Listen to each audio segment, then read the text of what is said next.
মানে তোরা সকাল 10টায় স্নান করতে ভয় পাচ্ছিস? এত শীত। একটা সময় ছিল বুঝলি, ধর এরা আবার শুরু হয়ে গেল। ভোর 5টায় উঠে পুকুরের কনকনে ঠান্ডা জলে খালি গায়ে স্নান করতাম। কনকনে ঠান্ডা জল, সে মানে জল ঠান্ডা, বরফের থেকেও বেশি ঠান্ডা। মানে এত ঠান্ডা আমরা মাছকে সোয়েটার পরে জলের মধ্যে ঘুরতে দেখেছি, অত ঠান্ডা জলে। ভোর 5টায় উঠে, একবার ভাব তুই, ভোর 5টায়। তুমি অত ভোরে কেন স্নান করতে? শখে কি আর কেউ ভোর 5টায় উঠে স্নান করে রে? কিন্তু আমি শখে করতাম, আরে আমার নেশা ছিল একটা।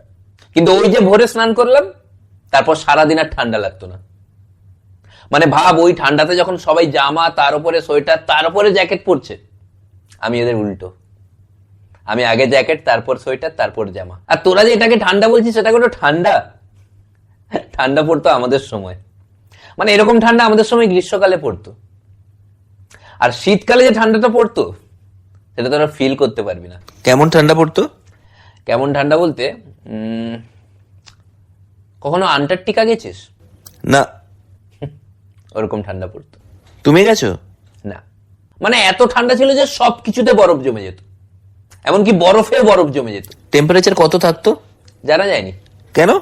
আর যেটাতে তাপমাত্রা মাপা হতো, সেটাতেও তো বরফ জমে যেত, দেখবে কি করে? মানে মুখে ক্রিম মাখবো বলে ক্রিম বের করেছে, একবার বরফ হয়ে গেছে, আইসক্রিম খেতে হয়েছে। মানে জল ঢালছি, বরফ হয়ে যাচ্ছে, বরফ চুষে চুষে জল খেতে হতো।